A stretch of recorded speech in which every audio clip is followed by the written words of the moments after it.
우리는 살면서 무엇을 경험했느냐에 따라서 삶의 방향이 달라집니다.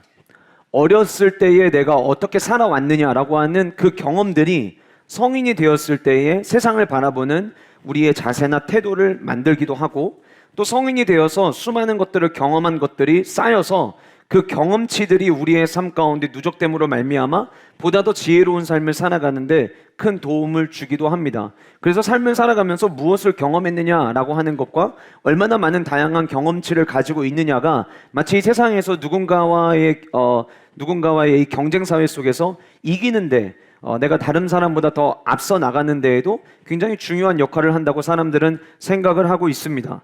그런데 사실은 그 경험이라고 하는 것이 우리에게 굉장히 중요하다는 것에 대해서는 부인하지 않겠지만, 그 경험이라고 해서 모든 경험이 다 우리에게 유익하느냐라고 질문을 할 때에는 그렇지 않습니다.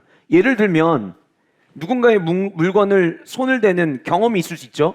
그 경험이 우리의 인생에 도움이 되느냐라고 할 때 그건 우리의 인생에 도움이 되지 않는다는 거예요. 그러니까 무조건 다양한 경험을 많이 하는 게 중요한 것이 아니라 무엇을 경험하느냐가 굉장히 중요하다라고 하는 거죠. 그런데 이 무엇을 경험하느냐보다 더 중요한 게 있습니다. 그게 무엇이냐면 어떻게 경험하느냐라고 하는 거예요. 인생의 삶의 질은 결국 얼마나 많은 거를 경험했느냐에서 나오는 게 아니라 중요한 우리의 삶에 있어서 꼭 경험해야 될 것들을 어떻게 경험했느냐에 따라서 달라진다라고 하는 것입니다. 예를 한번 들어보도록 하겠습니다. 우리가 지난 한 주간 동안 고난주간 특세를 맞이하면서 2000년 전 예수님께서 제자들과 함께 시간을 보내셨던 그 현장으로 우리가 잠깐 시간 여행을 떠나고, 예수님께서 제자들에게 하셨던 말씀, 그리고 제자들과 함께 머무셨던 장소들을 가지고 그 예수님의 말씀 안에, 장소 안에 주님의 사랑이 담겨져 있다라고 하는 것을 우리는 말씀을 통해서 함께 나눴습니다.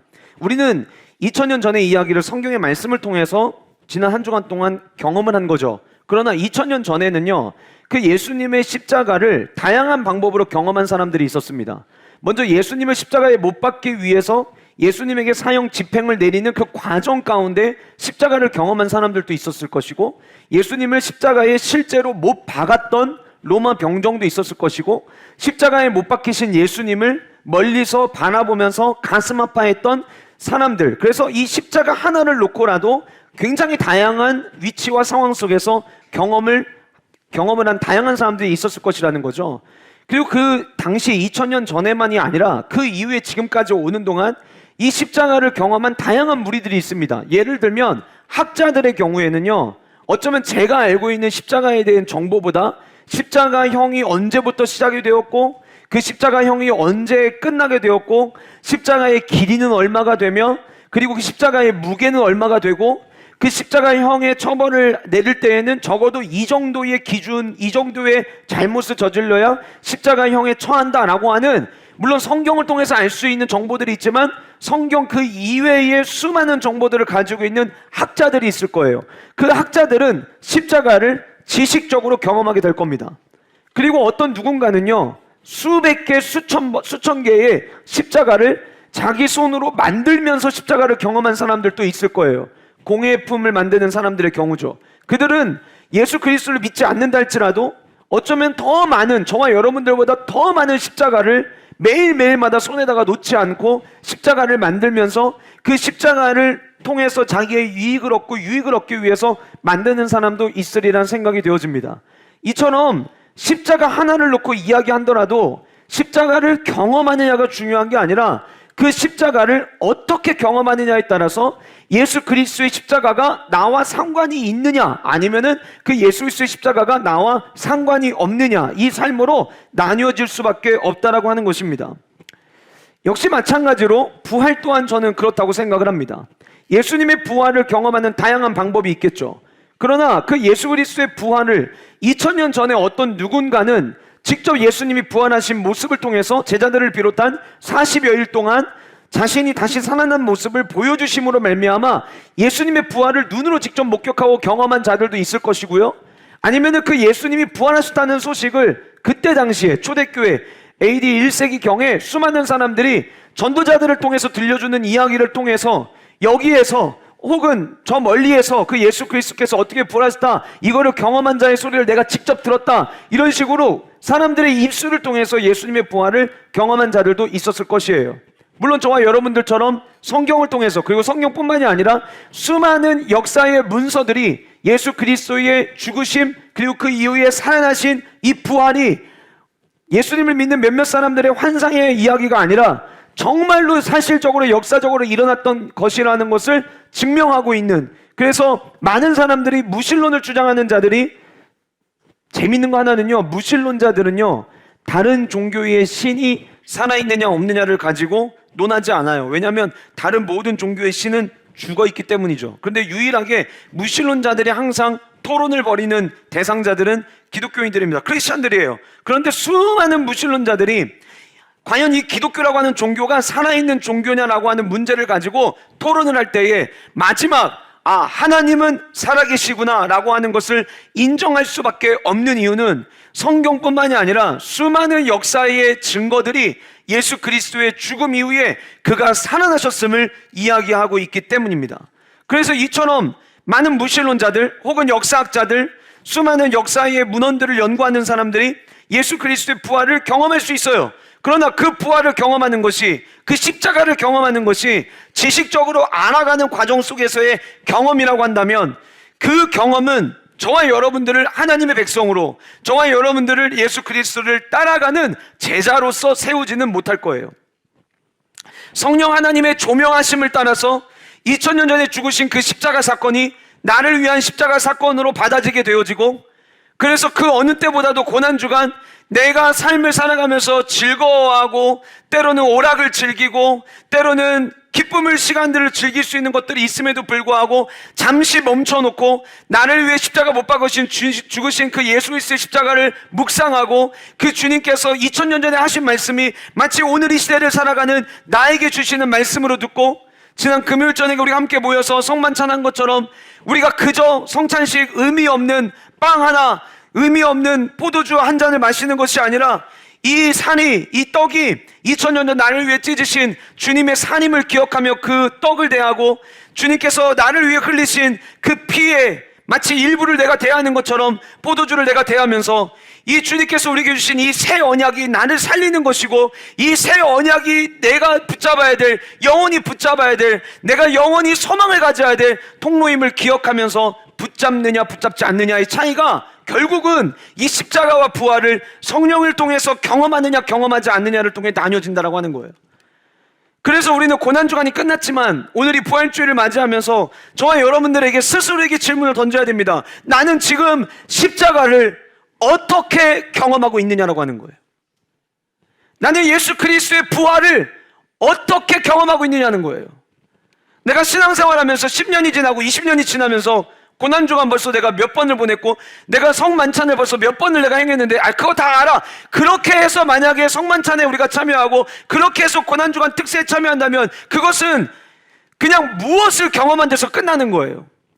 그러나 매번 반복됨에도 불구하고, 매년 반복될 때마다 십자가의 은혜가 깊어지고, 매년 반복될 때마다 내가 끝까지 붙잡아야 될 것이 다른 것이 아니라 예수 그리스도께서 나를 위해 2000년에 죽으신 그 십자가임을 기억하며 그 십자가를 끌어안고 그 십자가를 사랑하고, 그래서 고난주간 한 번 한 번 보내면 지날 때마다 주님을 향한 나의 사랑이 더 점점점 커져가고, 부활주일을 한 번 맞이할 때마다 그 다시 오실 주님에 대한 기대하는 마음과 소망하는 마음들이 과연 우리의 삶 가운데 지금 어떻게 점점점 커가고 있느냐.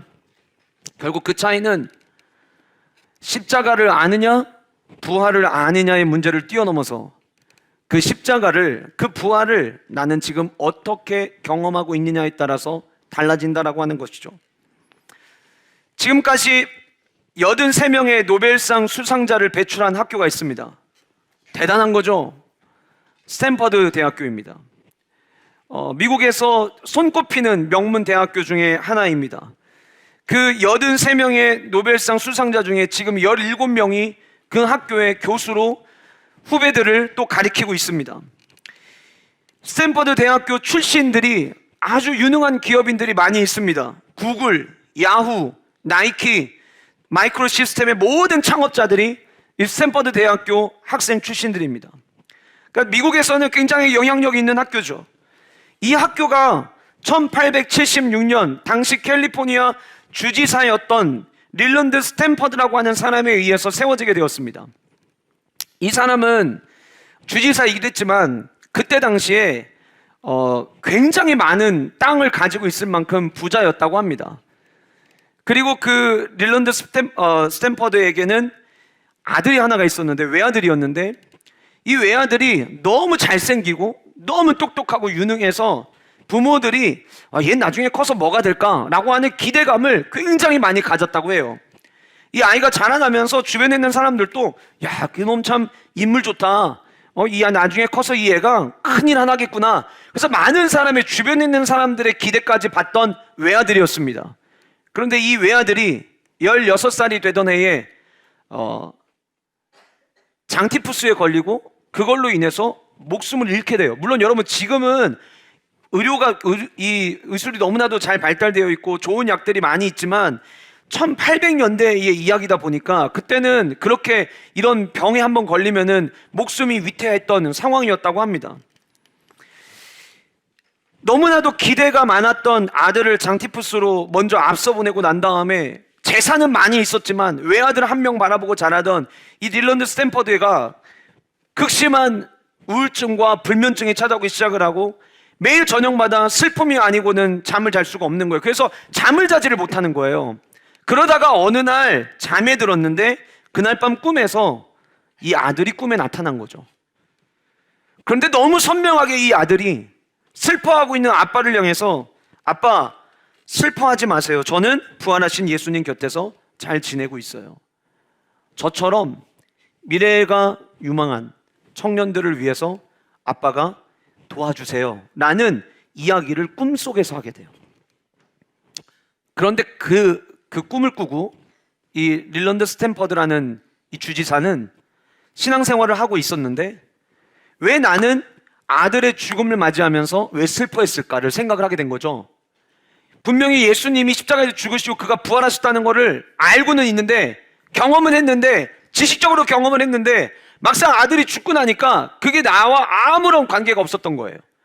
근데 그 꿈속에서 나타나서 전해준 그 아들의 이야기를 듣고 이 릴런드 스탠퍼드 안에 하나님은 살아계시구나, 예수님은 죽지 않으시고 부활하셨구나, 그리고 주님께서 부활하신 것처럼 우리 아들이 죽은 게 아니라 우리 아들은 지금 다른 공간에 살아있구나, 이것을 믿게 된 거예요. 그리고 그 꿈에서 아들이 전해준 이야기대로 아내와 함께 이 꿈 이야기를 나누고 아들이 이야기해 줬듯이 우리가 어려움에도 불구하고 미래를 조금만 옆에서 도와주면은 미래의 길들이 활짝 열릴 자들을 우리가 도와주자, 그렇게 해서 시작된 학교가 스탠퍼드 대학교였어요. 제가 무엇을 여러분께 말씀드리려고 하냐면 부활을, 십자가를 경험하느냐보다 더 중요한 것이 어떻게 경험하느냐가 더 중요하다라고 하는 거예요. 지난주에 슬픔을 당한 가정이 있었습니다. 그래서 주일 예배 마치고 우리 안수 집사님, 장로님 같이 가평에 갔어요. 가서 함께 조문하고 대화를 나누면서 잠깐 그런 대화를 나눴었어요. 우리 한국의 이 장례 문화가 결국 한국에 전해져 내려오던 장례 문화에 기독교 장례의 이 문화가 섞인 거거든요. 그래서 원래 한국의 전통적인 장례식에 어떻게 보면은 거기에 그냥 예배만 들어가 있는, 사실 기독교 장례라고 말하기에는 굉장히 애매한 부분들이 많이 있어요. 그러면서 언젠가는 이 기독교 장례 문화가 바뀌어서 이천에 가면은요 에덴 파라다이스라고 하는 곳이 있는데 거기에는 호텔 뒤에 낙골당이 있어요. 되게 웃기죠? 여러분, 호텔이 있는데 호텔 뒤에 낙골당이 있다. 여러분 그 호텔에 가고 싶으시겠어요? 그런데 거기에 이 호텔이 어떻게 운영되냐면 장례식을 마친 가족들이, 유가족들이 부모님 혹은 가족들을 낙골당에 모시고 그 호텔에서 머무르면서 가족들이 먼저 앞서간 가족을 떠올리고, 그리고 거기는 모두 다 크리스찬들인데 천국에 입성한 가족으로 인하여 감사하는 시간을 거기서 나눌 수 있도록 하는 거예요. 그러니까 그 장례식은 울음이 있고 슬픔이 있는 장례식이 아니라 천국에 먼저 입성한 가족 때문에 함께 행복해하고 즐거워하는 장례 문화가 펼쳐지는 거예요. 여러분, 부활을 우리가 제대로 알고 있다면, 부활을 정말로 믿고 그 부활을 우리가 온전히 경험한다면 우리의 삶에 이런 작은 변화들도 어쩌면 시도되어지고 또 일어나리라 생각이 되어집니다. 오늘 저와 여러분들은 부활주일 아침을 만나게 되었습니다. 예수님이 십자가에서 죽으시고 사망 권세를 이기시고 다시 살아나신 사건이었죠. 오늘 새벽에 부활주일 새벽 예배를 드리면서 원로 목사님께서 사도행전의 모든 스토리가, 그리고 신약 성경에 나오는 모든 이야기가 결국 이 부활하신 예수 그리스도 때문에 일어난 모든 이야기임을 말씀해 주셨는데, 지난주 우리가 함께 살펴봤던 사도행전 4장 앞부분 역시 마찬가지로 그들이 이 사내들인 공의회에서 수많은 사내들인 의원들과 함께 논쟁을 벌였던 것은 다른 문제가 아니라 부활 때문이었어요. 물론 오순절 마가인 다락방에서 그들이 성령의 충만함을 경험을 했죠. 그 성령의 충만함 때문에 그들이 뭔가 이전과 완전히 달라진 삶을 사는 것처럼 보이지만, 성령의 충만함만 있어서 되는 게 아니라 그들의 삶 가운데 그렇게 변화된 모습이 있을 수 있었던 이유는 예수님께서 죽으신 것을 목격을 했는데 죽은 것에서 끝나지 아니하고 부활의 아침 무덤이 열리고 그 무덤에는 빈, 아무도 머물지 아니하는 빈 무덤을 그들이 발견하게 되었고, 그 어느 누가 꺼냈는지도 알지도 못한 채 그 주님의 빈 무덤으로부터 곳곳에서 예수님이 부활했다는 소식들이 전해지기 시작하고, 엠마오로 가던 제자들이 부활하신 예수님을 만나게 되고, 곳곳에서 이 부활하신 주님을 경험한 자들에 대한 이야기들이 쌓이기 시작을 하면서 예수 그리스도께서 사망 권세를 이기신, 승리하신 그 주님이심을 그들이 알고 성령의 충만함이 거기에 더해지니까 그야말로 세상에 감당할 수 없는 주님의 제자들이 되었다라고 하는 거예요. 사랑하는 여러분, 우리는 하나님을 믿는 주님의 뒤를 따라가는 제자로서의 삶을 우리는 살아냅니다. 우리 어떻게 주님을 따라가야 될까요? 간절히 소원하기는 성령 충만한 크리스찬, 우리가 사도행전 말씀을 한 해 동안 계속해서 다루면서 성령 충만한 크리스찬의 모습이 저와 여러분들 안에 있기를 간절히 소원하지만, 그 이전에 먼저 저와 여러분들이 경험해야 되는 것은 예수 그리스도의 부활임을 우리 모두가 기억할 수 있기를 주님의 이름으로 축복합니다. 지난주의 말씀을 통하여 이 부활하신 예수님을 전하는데, 사내들인 공의의 사람들은 아무리 막으려고 했지만, 그들을 잡아뒀지만 잡으면 안 될 거고 잡아두면 끝날 거라고 생각했지만 5,000명의 남성만 5,000명의 사람들이 회심하고 돌아온 일들이 일어났습니다. 막아서면 성령의 일하심이 멈출 줄 아는데, 막아서도 성령 하나님은 공간을 제한받지 않으시기 때문에 성령 하나님의 일하심은 계속되었고, 아무리 막으려고 했지만 구원받을 만한 다른 이름이 없다라고 하는 것을 계속해서 선포하면서 예수 그리스도의 이름이 높여지는 현장을 우리는 지난주에 함께 살펴보게 되었습니다. 제가 오늘 말씀을 준비하면서 참 감사했던 게, 작년에 여호수아 때도 그랬는데 올해 이 말씀, 오늘이 부활주일 아침에 너무 필요한, 그리고 부활주일과 너무 딱 맞아떨어지는 본문을 오늘 우리는 마주하게 되었어요. 부활 신앙을 우리가 경험하게 되면 우리의 삶 가운데 어떤 일들이 일어나게 되는가, 당시 그 부활을 경험했던 이 베드로를 비롯한 사도들의 삶의 모습 가운데 어떠한 모습이 나타나고 있는지 저와 여러분들이 오늘 말씀을 통해 함께 살펴봄으로 말미암아 부활을 바르게 경험하고 그 부활을 온전히 경험함으로 말미암아 저와 여러분들이 이 삶을 살아가면서 베드로와 사도들에게 나타났던 모습이 나의 모습 되어지는, 우리 모두의 모습이 되어지는 은혜와 축복의 시간 되시기를 주님의 이름으로 소원합니다. 첫 번째로, 부활 신앙은 우리를 담대하게 만든다라고 하는 거예요. 부활 신앙은 우리를 담대하게 만듭니다. 13절 말씀, 그들이 베드로와 요한이 담대하게 말함을 보고, 이게 너무나도 충격적이었을 거예요.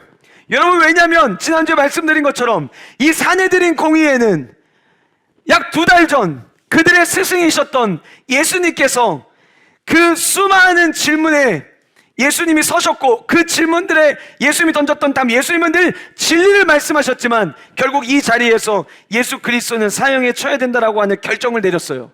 사형 집행은 로마의 군인들에 의해서 진행이 되었지만 이 자리가 그런 자리였어요. 한 사람을 살릴 수도 있고 죽일 수도 있는 자리였어요.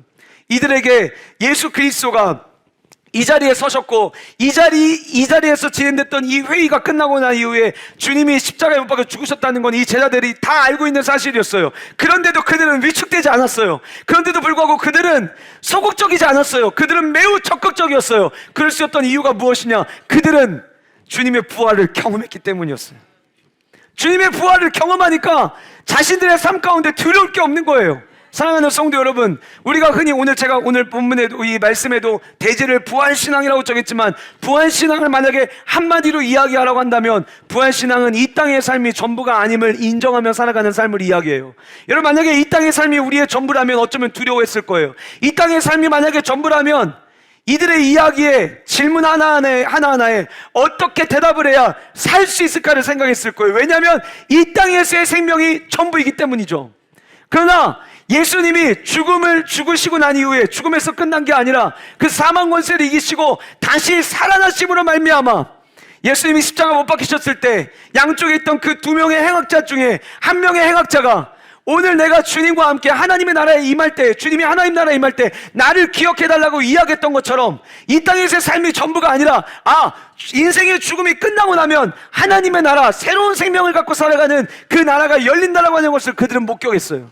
예수님이 부활하신 것처럼 우리도 이 땅에서 혹 죽는다 할지라도 우리의 죽음이 이 땅의 죽음이 끝이 아니라 그 이후에 영원한 삶, 이터널 라이프, 그것이 우리에게 주어질 것이라고 하는 확신이 그들 안에 있었다라고 하는 거예요.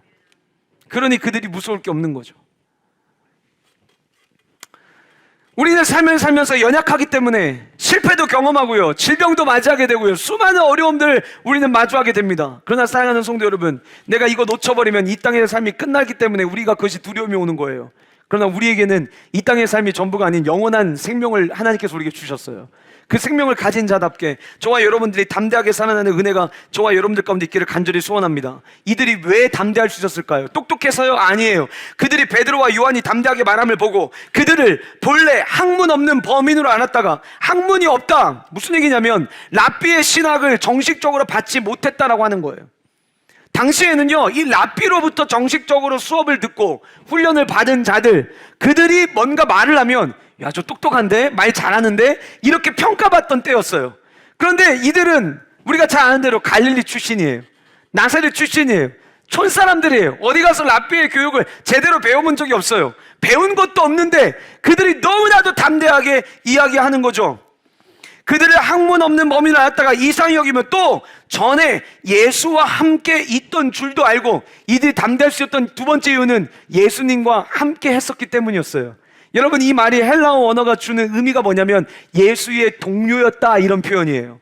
지금 이 사도들은, 이 제자들은, 사내들인 공의에 있는 사람들이 보기에 예수님의 동료로 인식되고 있었던 거예요. 사랑하는 성도 여러분, 저와 여러분들의 삶이 이와 같이 인식되는 삶이 되기를 간절히 소원합니다. 주님과 상관없는 자가 아니라 주님과 함께 동행하던 자들, 예수와 함께 있던 자들, 주님이 죽으실 때도 함께 있고 주님이 부활하실 때도 함께 있는 바로 그 제자들의 삶을 살아내는 은혜와 축복이 저와 여러분들 가운데 있기를 간절히 소원합니다. 성경의 지식을 많이 알아서 담대하게 이야기하는 게 아니에요. 많은 것들을, 지식 정보를 내 안에 습득하고 있어서 우리가 말을 잘하는 게 아니에요. 성령 하나님이 내 안에 계시고 내가 예수 그리스도와 함께하는 삶을 살아가고, 그리고 배운 건 없다 할지라도 여러분, 아무리 많이 배워도요, 가서 보고 온 사람, 경험하고 온 사람을 이길 수 있는 건 하나도 없습니다. 누군가 이렇게 이야기를 나눠보면 마치 갔다 온 것처럼 이야기를 해요. 그래서 이렇게 이야기하다가 갔다 오셨어요? 물어보면 아니, 가보진 않고 나도 얘기를 들었어요. 그러면 그때부터 그 사람이 이야기한 내용이 신뢰가 하나도 안 가요. 왜냐하면 경험하지 않았기 때문에. 그런데 갔다 온 사람이 이야기를 하면은요, 그 표현력이 부족해도요, 그 말 하나하나에 우리는 귀를 기울이게 돼 있어요. 많이 알아서가 아니라 경험하고 있느냐라고 하는 거예요. 이미 우리가 지난주 함께 말씀을 통해 살펴본 것처럼 이들은 사도행전 4장 2절에서 언급하고 있듯이 지금 다른 것을 가지고 담대하게 이야기하는 게 아니라 부활을 가지고 담대히 이야기하고 있어요. 왜요? 자기들이 두려운 마음에 문 걸어 잠그고 있었는데 갑자기 예수님이 자물쇠를 열지도 않으시고 그 공간 가운데 들어오셨어요. 이거 꿈이야 생시야 뭐야? 근데 주님이 야, 나 진짜야, 만져봐, 여기 못자국 한번 손가락 넣어봐. 예수님은 실제셨어요. 그거를 경험한 거예요. 주님이 40일 동안 제자들과 함께, 수많은 사람들과 함께 시간을 보내시면서 자신의 살아나심의 모습을 증거해 보여주셨어요. 그들에게 실체가 있었던 것이죠. 결국 그들이 담대할 수 있었던 이유, 그들이 전할 수밖에 없었던 핵심 메시지는 예수 그리스도의 부활이셨던 것입니다. 요한복음 7장 15절에 보면 예수님에 대한 이야기가 나옵니다. 예수님께서 초막절에 예루살렘 성에 들어가셔서 성전에서 아주 어릴 때셨죠. 예수님이 어릴 때 말씀을 전하는데 그 말씀 전하는 걸 보고 사람들이 이렇게 이야기를 해요. 7장 15절에 이 사람은 배우지 아니하였거늘 어떻게 글을 아느냐. 어린 아이였어요. 아직도 랍비의 교육을 한 번도 받아본 적이 없어요. 그런데 글을 아느냐 이 얘기는 어떻게 글씨를 알아 이게 아니라 어쩜 이 사람의 말이 어린 아임에도 불구하고 그 어떤 랍비들과 비교해도 전혀 손색이 되지 않을 만큼 오히려 랍비들보다 더 뛰어난 이런 이야기를 어떻게 할 수 있느냐라고 하는 거예요. 여러분, 하나님의 복음의 메시지는 많이 배워서 하는 게 아닙니다. 예수님이 그 어린 나이임에도 불구하고 그렇게 전하실 수 있었던 이유가 무엇이었을까요? 삼위일체 하나 되셨던 그 예수 그리스도는 이미 자신이 경험한 것들이 너무나도 많이 있으셨던 거예요. 육신이 이 땅에 오심으로 말미암아 그 하나님의 놀라운 창조 사역부터 함께 하셨던 그 예수 그리스도 할 말이 얼마나 많이 있으셨겠어요. 저와 여러분들의 삶 역시 부활을 머리로 아는 게 아니라 배워서 아는 게 아니라 글로 배우는 게 아니라 여러분 연애를 진짜 어색하게 하는 사람들이 어떤 사람들이냐면 책으로 연애를 배운 사람들이에요. 어색합니다. 그 사람들이 그런 농담하잖아요. 연애를 책으로 배웠냐고. 똑같아요. 신앙생활 누가 어색하게 하는 줄 아세요? 책으로 배운 사람들이에요.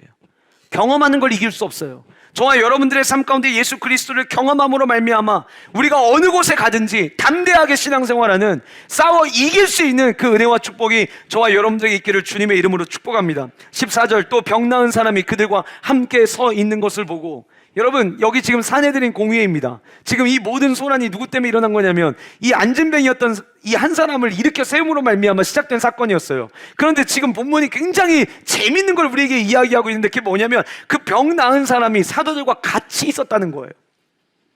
여러분 지금 이 자리는요 이 병 나은 사람이 올 수 있는 자리가 아니에요. 어쩌면 지금 자기 때문에 이런 소란이 났잖아요. 그럼 이 병 나은 사람이 도망가 있는 게 정상이에요.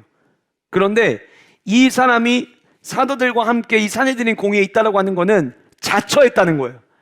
왜 나 때문에 당신들이 어려움을 겪어야 돼요? 왜 나 때문에 당신들이 사내들인 공회 앞에 서야 돼요? 내가 가서 증언하겠습니다. 이 안진뱅이였던 사람 여러분 40년 동안을 사람들이 주는 거를 가지고 살아왔던 사람이었어요. 여러분 이렇게 이 태어날 때부터 지금까지 아픔이 있던 사람은 어떻게 보면 속옷적일 수밖에 없어요.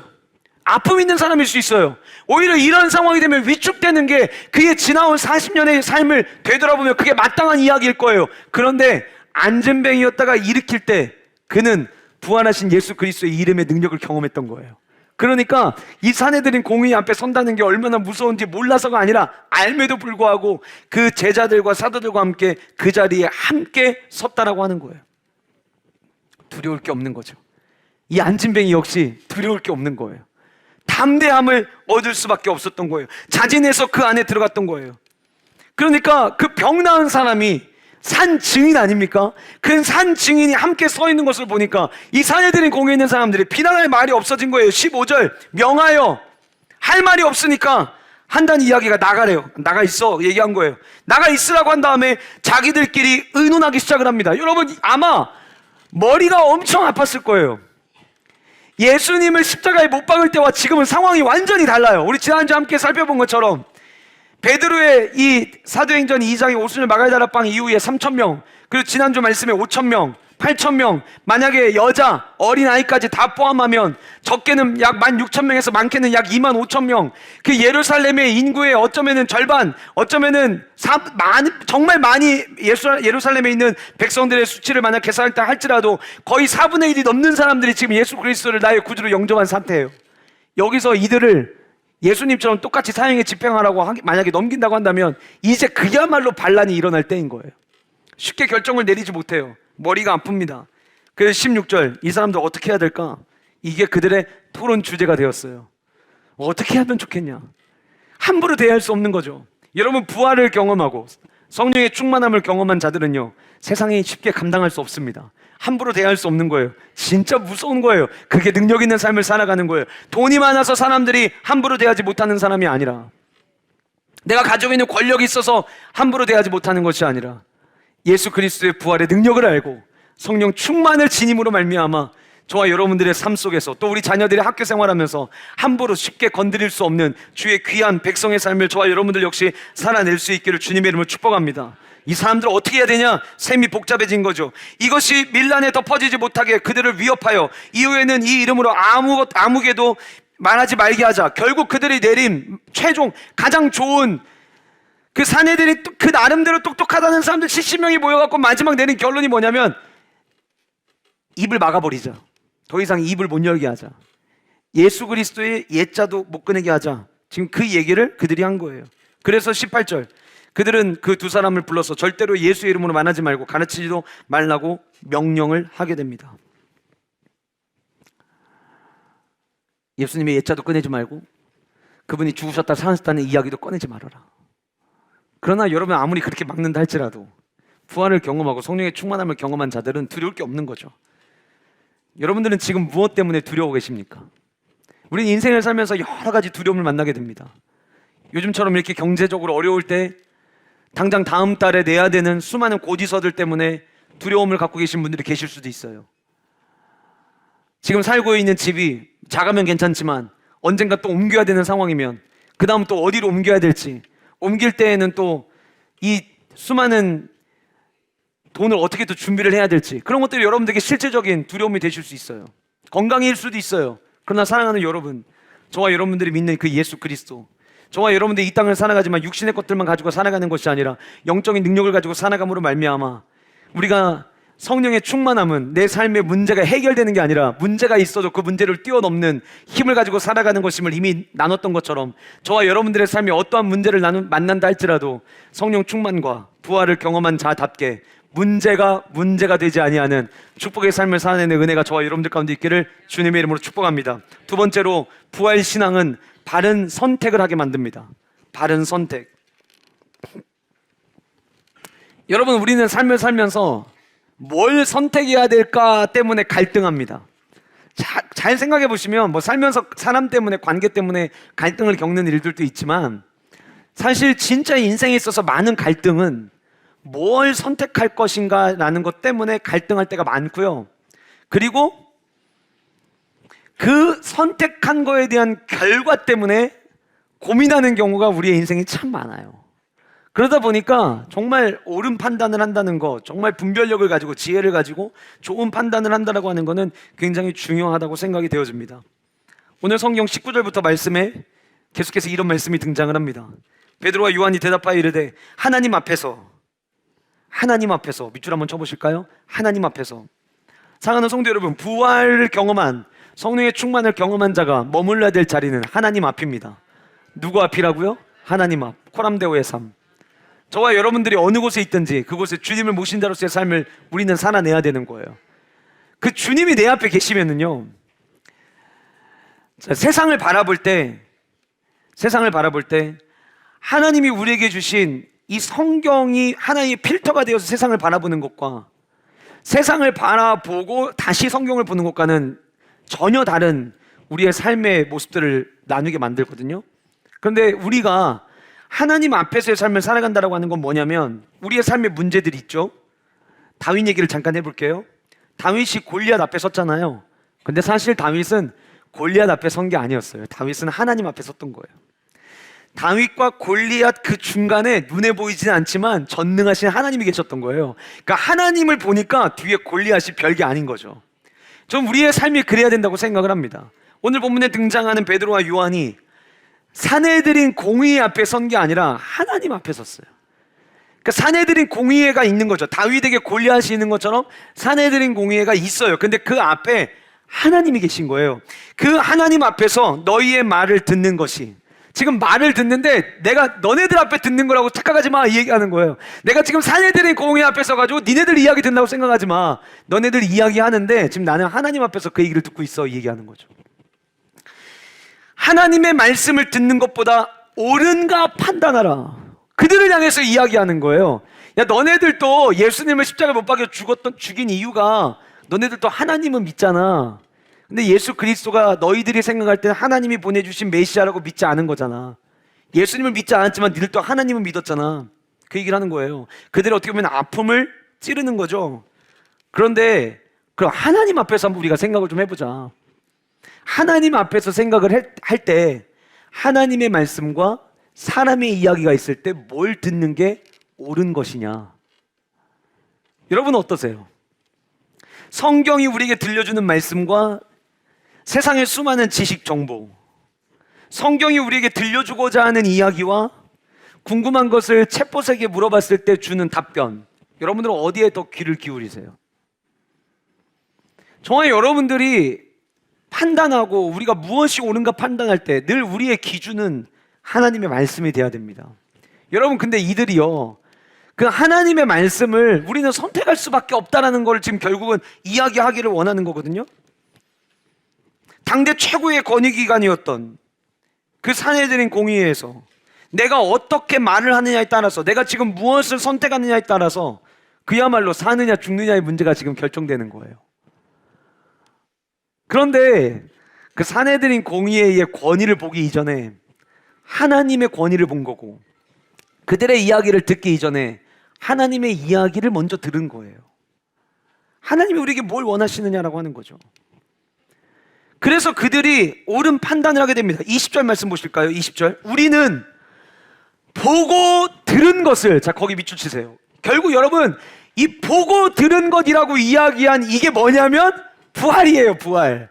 우리는 예수님이 부활하신 걸 봤고, 주님이 부활하신 이후에 들려주시는 주님의 말씀을 들었다, 그 얘기하는 거예요. 우리는 보고 들은 것을 말하지 않을 수 없다. 결국 그들이 산헤드린 공의회가 원하는 답이 아닌 옳은 판단을 할 수밖에 없었던 이유는 그들이 부활을 경험했기 때문이었다라고 하는 거예요. 오늘 본문은 베드로와 요한이 부활하신 주님을 증인으로 자신을 바치는 개인적 헌신을 고백하고 있는 것입니다. 21절, 관리들이 백성들 때문에 그들을 어떻게 처벌할지 방법을 찾지 못하고 다시 위협하여 놓아주었으니 이는 모든 사람이 그 된 일을 보고 하나님께 영광을 돌림이라. 여러분, 저와 여러분들이 살아가는 삶의 목적이 뭐죠? 하나님께 영광 돌리기 위함이잖아요. 주님이 저와 여러분들 지으신 목적이 주님을 찬양하기 위해서 우리를 지으셨고, 우리는 하나님을 찬양하는 삶으로, 주님께 영광 돌리는 삶으로 우리는 살아가야 돼요. 그런데 결국 여러분, 하나님께 영광 돌리는 삶을 살려면 우리의 삶에 순서가 있다는 거예요. 하나님 앞에 서 있는지 먼저 점검하라는 거죠. 그리고 그 하나님 앞에서 직접 경험한 그 부활, 그 부활의 소망을 날마다 가슴에 품고 살아가라는 거예요. 지난주 특세하면서 함께 나눴던 말씀 중에 한 가지가 있었죠. 교회는 예수 그리스도의 십자가 사랑과 부활의 소망을 믿는 곳에서부터 교회는 세워지는 거예요. 성도의 삶은요, 십자가에서 쏟으신 주님의 사랑과 부활하신 그 그리스도 안에서의 소망을 믿는 그 믿음 안에서 우리는 성장하게 돼 있어요. 그 부활을 우리가 경험할 때에 하나님이 기뻐하시는, 하나님께 영광을 돌리는 바른 선택을 우리는 할 수 있다라고 하는 겁니다.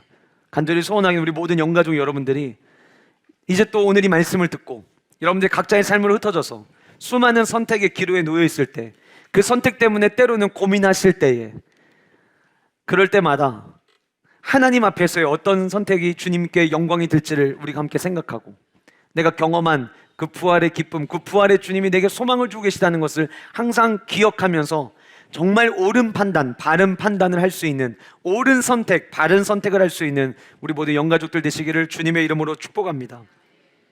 세 번째로, 부활 신앙은 바른 신앙을 갖게 합니다. 자, 십자가의 사랑, 십자가의 은혜를 모르고 부활만 알고 있어도 바른 신앙이 아니에요. 거꾸로 십자가의 사랑은 내가 알겠는데 부활은 난 잘 못 믿겠어. 그러면 바른 신앙이 세워질 수 없습니다. 오늘 이 본문은요, 사실 제가 이 본문을 어디까지로 나눠서 설교를 해야 될까, 한 번으로 해야 될까, 둘로 나눠서 해야 될까, 굉장히 오늘 본문이 조금 길었잖아요. 근데 이제 결국은 하나로 묶었는데, 오늘 말씀 우리 23절을 한번 보실까요? 23절. 자, 13절부터 22절까지 산헤드린 공의회 안에서 일어난 일, 마지막 스토리가 22절까지 마무리가 되었어요. 마무리가 됐고 23절부터는 새로운 장면이 시작이 되는 거예요. 23절 같이 한번 우리 읽도록 하겠습니다. 시작.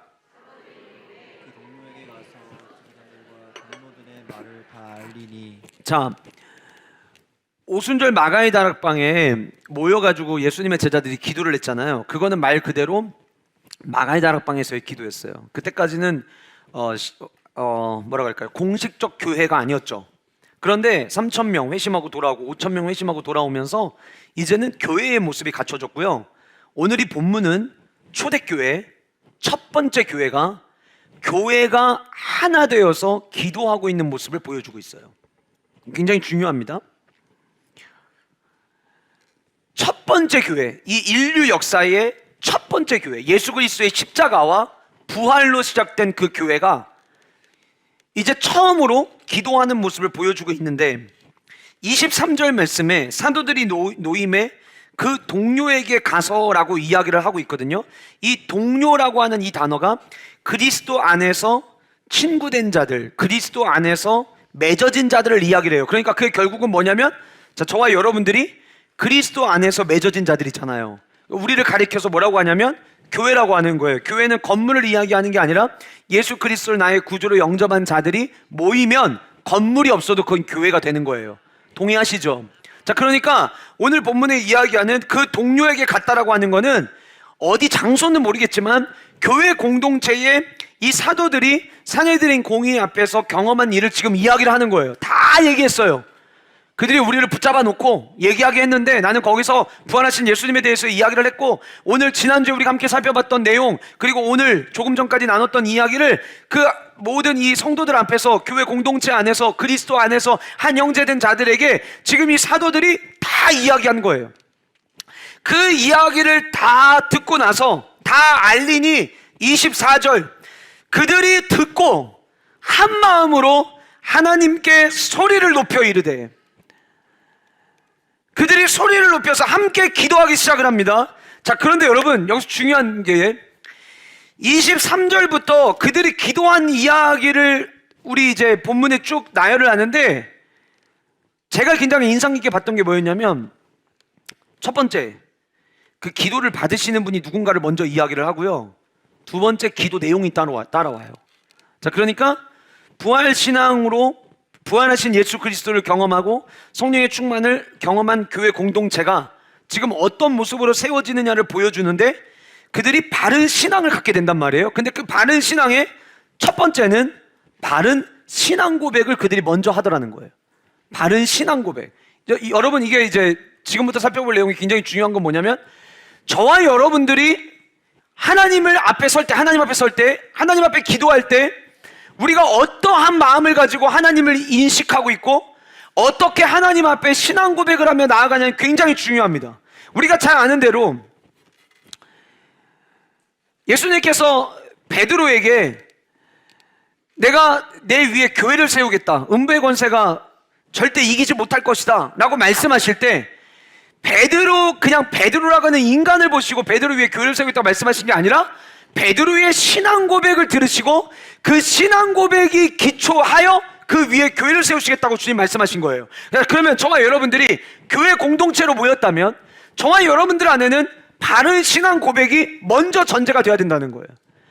이 신앙 고백 또한 부활을 경험하지 않으면 지식적으로 주입된 고백인 거지, 그게 내 신앙 고백은 아니에요.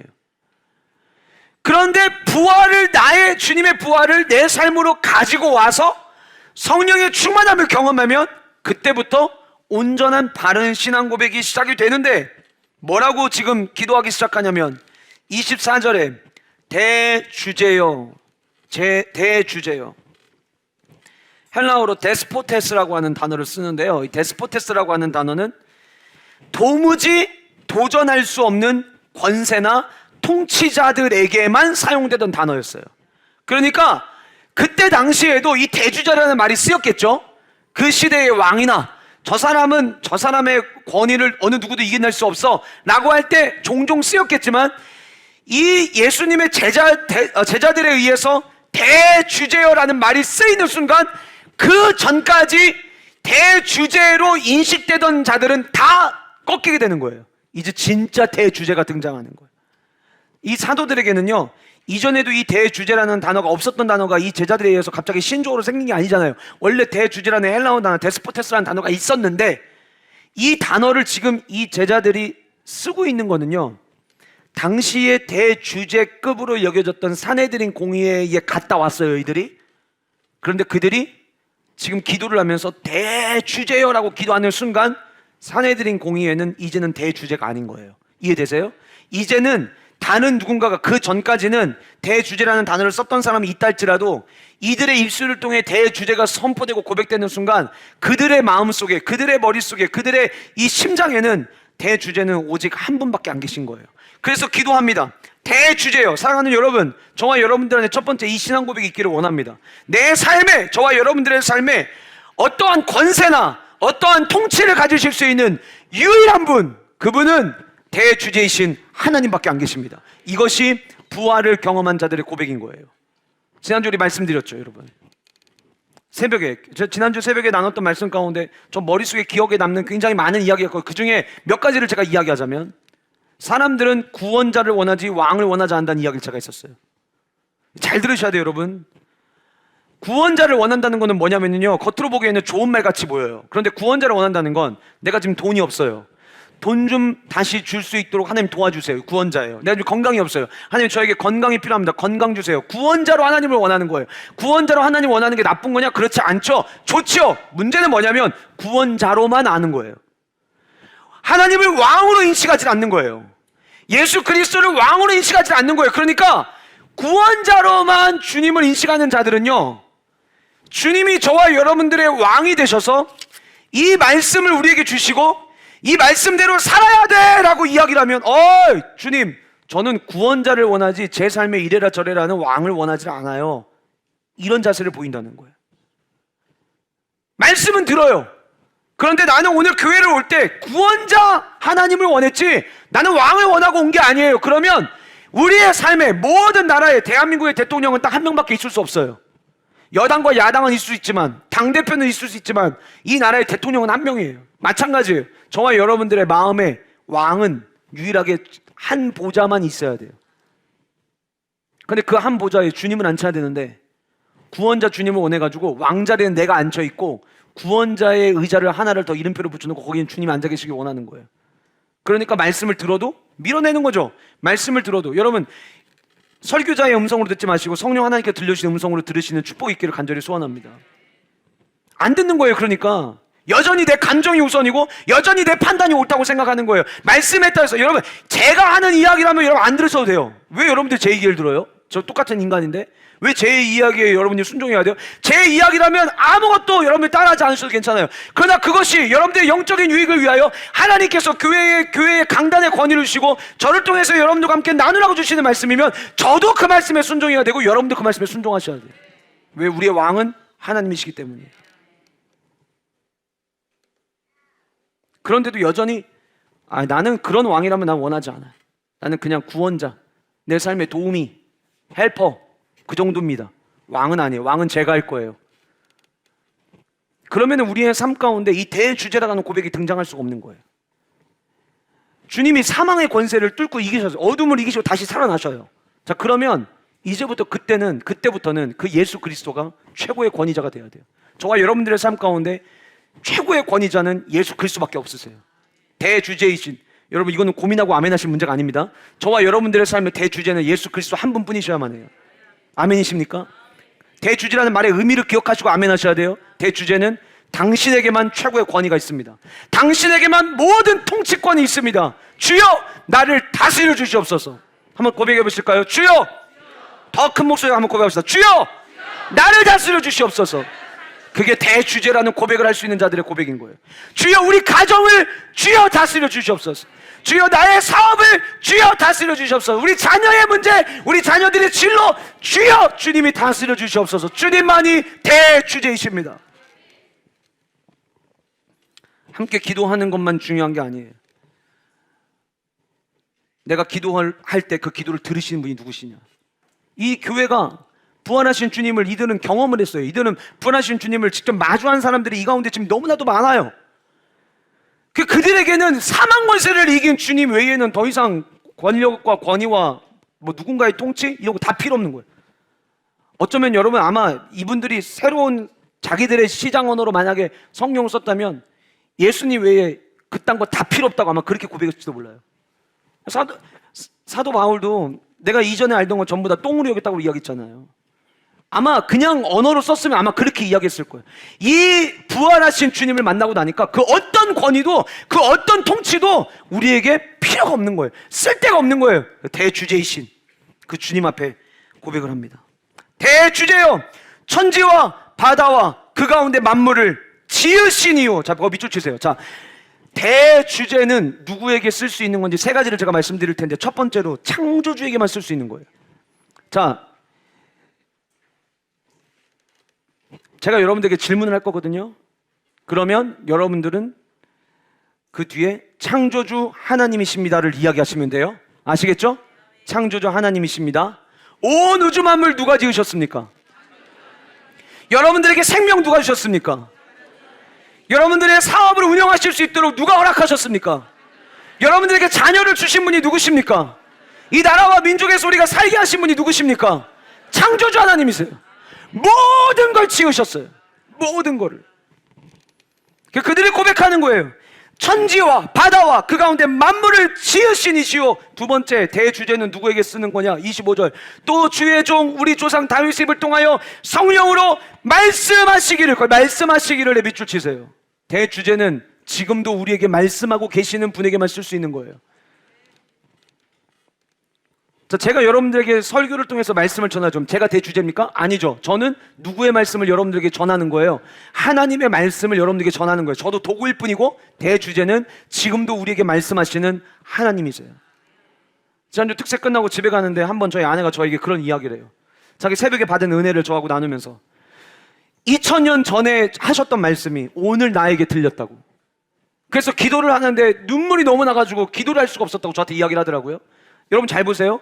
제가 설교해서인가요? 아니요. 2000년 전에 주님이 하신 말씀을 저는 여러분들에게 배달하는 거예요. 전달하는 거예요. 지금도 말씀하시는 분은 하나님이세요.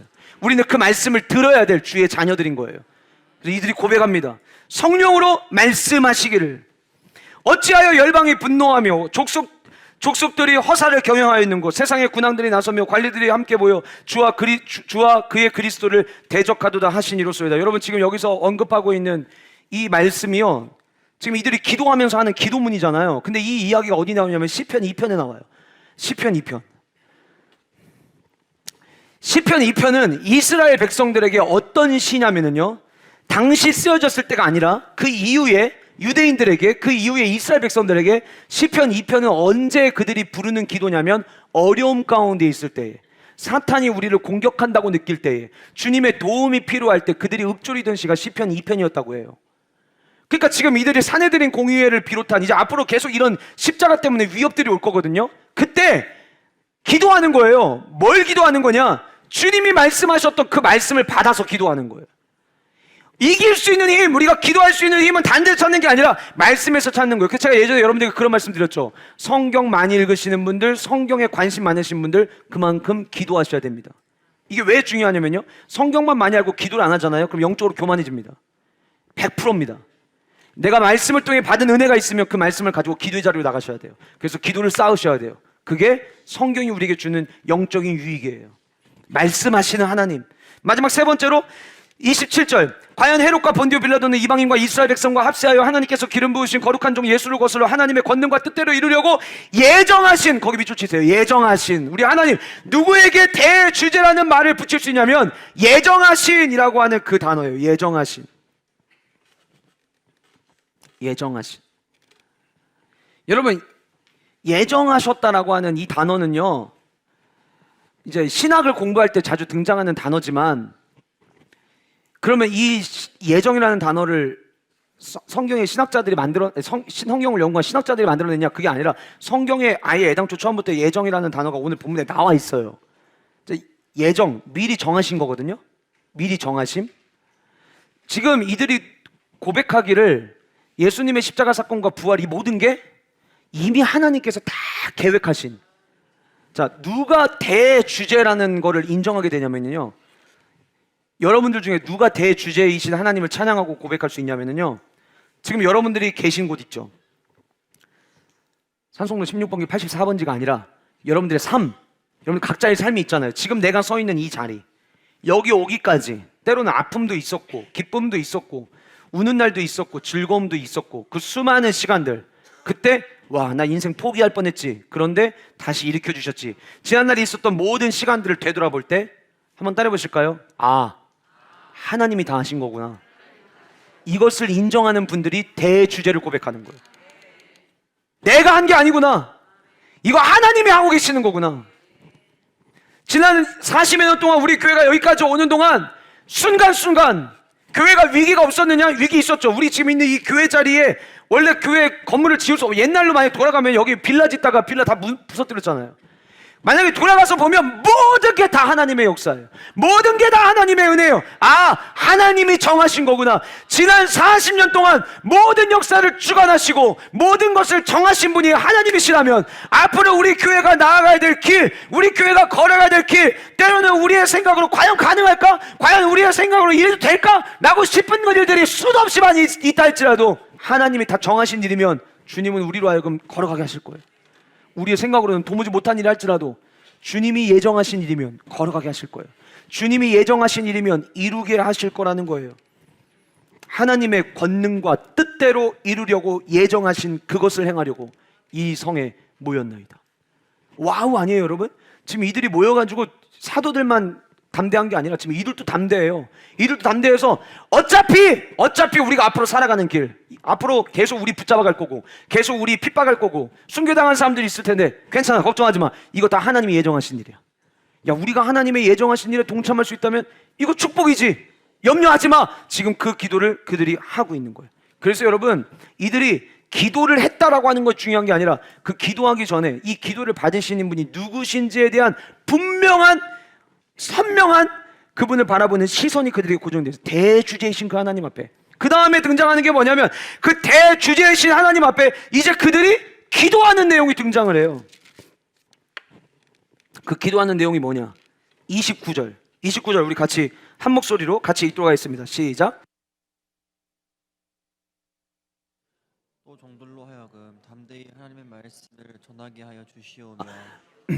바른 신앙을 갖게 하고, 바른 신앙에는 첫 번째는 바른 신앙 고백이었다면 두 번째는 하나 되는 기도예요. 하나 되는 기도. 자, 이들이 대주제이신 하나님 앞에 바른 신앙을 가지고 기도를 하는데 하나 되는 기도를 지금 그들이 했잖아요. 왜냐면 앞에서 이미 4장 24절에서 그들이 듣고 한 마음으로 하나님께 소리를 높여 이르렀다고 했거든요.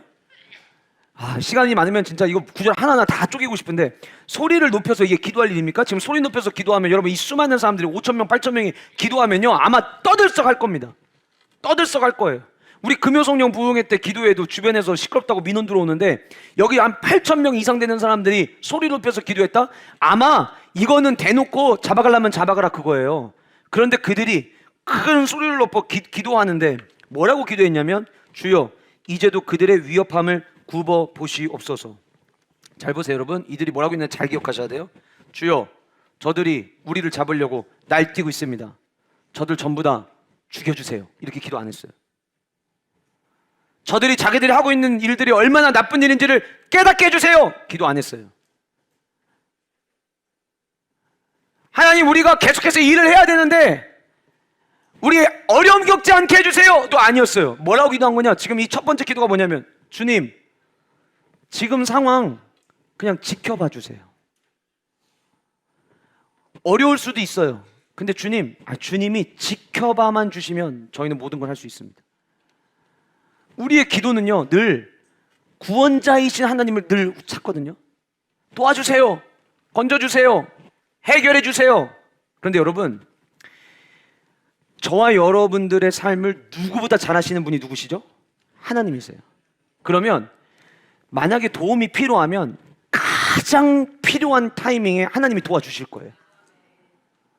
저와 여러분들에게 뭐가 필요한지 우리보다 더 잘 아세요. 그리고 우리 하나님은요 우리의 습성을 너무 잘 아셔서 지금 도와주는 게 만약에 오히려 우리를 버릴 것 같다, 지금 도와줘가지고 오히려 교만해질 것 같다, 그러면 하나님은 시간을 뜸을 들이실 거예요. 저와 여러분들 너무 잘 아셔서. 우리가 부흥을 달라고 기도하잖아요. 근데 만약에 우리의 생각대로 갑자기 막 부흥돼가지고 그게 저에게도 여러분들에게 독이 되면은요, 하나님께서 기도가 더 쌓일 때까지, 우리 지금 두 번째 2023도 기도 이제 두 번째 거의 다 끝나가는데, 이거 두 번째 기도 끝나도, 세 번째 기도 끝나도, 네 번째 기도 끝나도 어쩌면 희미하게 보일지도 몰라요. 감사한 것은 요즘 계속 우리 교회 방문하시는 분들 또 새가족 등록하시는 분들 계시는데 하나님이 어떻게 해서 우리는 몰라요. 우리는 우리의 시간은 지금이 제일 좋습니다라고 할지 모르지만 그 하나님의 생각과 우리의 생각이 다른 거예요. 그런데 진짜 중요한 게 뭔 줄 아세요, 여러분? 그렇기 때문에 하나님이 언제 어떤 방법으로 일하실지 구체적인 거 우리가 다 주님께 구하지 않아도 괜찮아요. 그저 이거죠. 주님, 지켜봐 주세요. 주님, 제 삶을 지켜봐 주세요. 주님, 저희 가정 요즘 힘든 거 주님 아시죠? 지켜봐 주세요. 주님의 눈동자가 우리 가정을 지켜보고 있으면 주님 그거면 됩니다. 주님은 바람만 보고 계시는 분이 아니라는 걸 제가 알아요. 바라보시다가 정말 저는 지금이 마지막이라고 생각하고 지금이 끝이라고 생각하는데 주님이 보실 때 아니 지금이 끝이야. 그때 도와주실 거를 믿는 거예요. 그래서 주님 지켜봐 주시옵소서. 하나님 교회에 사역을 하는데 주님 지켜봐 주시옵소서. 주님 제가 잘하고 있는 건 잘 모르겠습니다. 주님 지켜봐 주시옵소서. 지켜봐 주시옵소서. 그들의 첫 번째 기도였어요. 도와주세요가 아니에요. 저들을 물리쳐 주세요가 아니에요. 예수님의 기도도 역시 마찬가지였잖아요. 너희들 나 모른다고 부인할 거다. 목자를 치면 양들이 흩어질 거다. 너네들에게 그런 일들이 일어날 거야. 그런데 내가 너희들 위해서 기도할게. 그런 일 없도록? 아니요. 그런 일을 당했을 때 너희들 믿음이 떨어지지 않도록 기도하겠다. 그게 주님의 말씀이었어요. 주님은 문제 해결을 이야기하지 않으시고 그 일로 인해서 믿음 떨어지지 않도록. 근데 여러분 우리는 어때요? 조금만 어려운 일이 일어나면 그것 때문에 믿음에 타격이 입혀요. 그게 사탄의 공략이에요. 믿음 떨어지면 기도 안 하게 되죠. 믿음 떨어지면 예배 생활 흔들리게 되죠. 믿음 떨어지면 나 자유 너 자유 되는 거예요. 주님 안에서 프리덤을 외쳐야 되는데 주님 밖에서 프리덤을 외치는 거죠. 그 죽는 길이에요. 우리 모두가. 주여 지켜봐 주시옵소서. 주님 우리 교회 회복을 넘어 부흥을 향해 나아가고 있습니다. 하나님 둥곡동 땅 놓고 기도하고 있습니다. 대전의 성시아를 놓고 기도하고 있습니다. 한국교회 부흥의 바람을 위해 기도하고 있습니다. 따라하시겠습니다. 주여 지켜봐 주시옵소서. 한 번 더 주여 지켜봐 주시옵소서. 이것이 우리 모두의 입술을 통하여 마치 첫 번째 교회였던 이 교회가 그 한 가지의 기도 제목을 갖고 기도했던 것처럼 우리가 기도해야 될 기도의 제목이에요. 주여 우리 교회를 지켜봐 주시옵소서. 두 번째는 29절 뒷부분에 담대히 하나님의 말씀을 전하게 하여 주시오며. 기도가 여러분 클래스가 다르잖아요. 기도 클래스가 안전하고도 복음이 전해지게 해주세요. 뭐 이런 기도 있잖아요. 우리 오늘 전도하러 나가는데 하나님 굳이 우리가 전도 물품을 전하지 않고도 자연스럽게 전도가 되게 해주세요. 하나님의 능력이라면 그 모든 것이 가능하지 않습니까? 이게 아니에요. 지금 여러분 이들은 예수 그리스도의 부활을 전하면 지금 앞으로 이런 일이 계속 10번이고 100번이고 당할 상황 가운데 지금 이들은 놓여 있어요. 실제 예수님의 제자들은 순교합니다. 복음 때문에 문제가 바뀌어진 게 아니에요. 상황이 좋아진 게 아니에요. 그런데 그들이 했던 기도가 뭐냐면 주님 사내들이 공의 앞에 섰을 때 쫄지 않고 담대하게 주의 말씀을 전했던 것처럼 앞으로도 똑같은 일이 있어도 담대하게 전하게 하여 주시옵소서. 세상에 우리가 이 조그마한 쇼핑백에다가 계란도 집어넣고 선물도 집어넣고 해서 가지고 나가요. 그런데 가끔은 차갑게 대하는 분들이 있을 수 있어요. 그분들을 마지막 5번째 거 드릴 때 만나면 좋은데 첫 번째 거 딱 드렸는데 첫 판부터 그런 분들 만나면 막 위축돼요. 근데 그럴 때 위축이 아니라 주여 이러면 이럴수록 담대하게 하여 주옵소서. 세상이 예수 그리스도의 진리를 쉽게 받아들이지 않는 거 이미 다 알잖아요. 여러분 교회 안에서도 십자가의 진리를 이야기할 때 받아들이기 힘든 분들이 있는데 밖에 있는 사람 중에 그런 사람들 없겠습니까? 당연히 있죠. 그러나 주님 그러면 그럴수록 우리는 담대하게 하여 주시옵소서. 그게 그들의 기도였어요. 그들의 기도는 전혀 위축되지가 않았어요. 오히려 날개를 단 거예요. 세 번째로 그들의 기도의 내용은 30절 손을 내밀어 병을 낫게 하시고 표적과 기사가 거룩한 종 예수의 이름으로 이루어지게 하여 주옵소서. 주님의 살아계심의 역사가 자 주님이 십자가에 죽으시고 죽지 않으셨잖아요. 살아나셨잖아요. 그러니까 주님의 그 살아계심의 역사가 우리를 통하여 예수 그리스도의 이름으로 증거할 때에 수많은 표적과 기적이 나타나게 하여 주옵소서. 주여 우리 교회를 통하여 표적과 기사가 나타나게 하여 주옵소서. 그래서 대전 성시아를 놓고 기도하는 거예요. 여러분 우리가 뭐라고 대전 성시아를 놓고 기도하고 대전 성시아를 위해서 우리가 일합니까? 근데 여러분 진짜 놀라운 거는요. 대전의 성시아를 놓고 기도하잖아요. 그러면 하나님이 이 성시화를 풀어가기 위해서 필요한 아이디어들을 저에게 계속 주세요. 지난주에도 제가 우리 원로 목사님 사모님과 나눈 게 있거든요. 근데 제가 이 말씀을 드리니까 그러네. 그러시더라고요.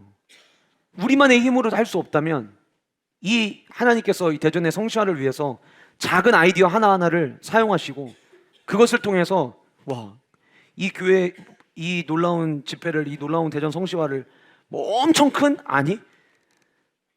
제가 요즘에 드는 생각 그런 거예요. 와우 퀴즈 페스티벌 그동안 왜 하게 하셨을까? 물론 앞으로도 하겠지만 왜 하게 하셨을까?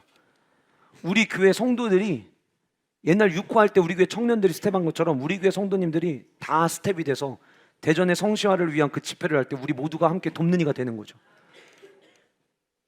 난 안 가야지 하시는 분들 아멘 안 하신 거 아니겠죠? 우리 모두가 다. 그래서 우리를 통하여 예수 그리스도의 그 거룩한 종 예수 그리스도의 이름이 드러나는 표적과 기사가 일어나게 하여 주옵소서. 우리가 교회를 위해서 기도할 기도 제목인 거예요. 세 가지예요. 한번 다시 한번 짚어볼까요? 따라하시겠습니다. 주여 우리를 지켜봐 주시옵소서. 주여 담대히 전하게 하여 주옵소서. 주여 표적과 기사가 나타나게 하여 주옵소서. 이 세 가지는 우리 교회가 한마음 한뜻 되어 기도해야 될 기도의 제목이에요. 여러분들이 교회 오셔서 기도하실 때도 교회를 위한 기도를 하실 때 물론 기도 찬양과 기도 제목들을 계속해서 드리지만 교회를 위해 기도하실 때 하나님 우리 교회 지켜봐 주시옵소서. 하나님 우리 교회 날마다 주님의 시선이 우리 교회 가운데 머무르기를 원합니다. 그리고 우리 모든 영가족들이 복음을 담대히 전할 수 있는 주여 전도자가 되게 하여 주시고 지금도 살아 역사하시는 그 하나님의 일하심이 우리 교회를 통해서 드러나게 하여 주시옵소서. 이 세 가지의 기도를 놓치지 않는 저와 여러분 될 수 있기를 간절히 소원합니다. 대주제이신 하나님 앞에 그들이 기도하였을 때에 31절 같이 한 목소리로 다 끝났어요. 31절 같이 읽도록 하겠습니다. 시작. 모인 곳이 진동하더니 무리가 다 성령이 충만하여 담대히 하나님의 말씀을 우리 한 번 더 읽읍시다. 시작. 빌기를 다음에 모인 곳이 진동하더니 무리가 다 성령이 충만하여 담대히 하나님의 말씀을 전하니라. 아멘. 아멘. 오늘이 이날이에요. 오늘이 이날 부활주일. 제가 이거 부활주일 설교를 1년치 설교를 첫째 주에는 뭐하고 이렇게 안 정해요. 그냥 기도하면서 계속 전하고 있는데 오늘 부활주일 우리가 전도하는 날과 너무 딱 맞는 말씀을 하나님 우리에게 주셨어요.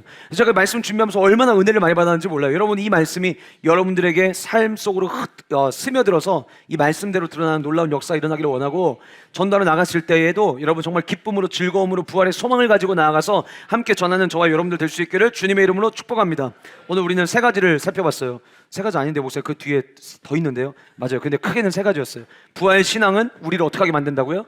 담대하게 만들어요. 그리고 부활 신앙은 바른 선택을 하게 만들고 그리고 부활 신앙은 바른 신앙을 갖게 만든다. 그리고 바른 신앙은 결국 하나님이 누구신가에 대해서 그 하나님은 창조주 하나님, 말씀하시는 하나님, 마지막으로 예정하신 하나님, 모든 것을 계획하시고 이루시는 하나님, 그리고 그 대주제 앞에 그들이 기도한 세 가지 기도 제목. 첫 번째, 우리를 지켜봐 주시옵소서. 두 번째, 담대히 전하게 하여 주옵소서. 세 번째, 예수 그리스도의 표적과 기적과 이사들이 우리 교회 가운데 나타나게 하여 주옵소서. 요거 여러분들 기억하시고 우리 한 주간 동안 각자의 삶 가운데 승리하시는 우리 모두 영가족들 되시기를 주님의 이름으로 축복합니다.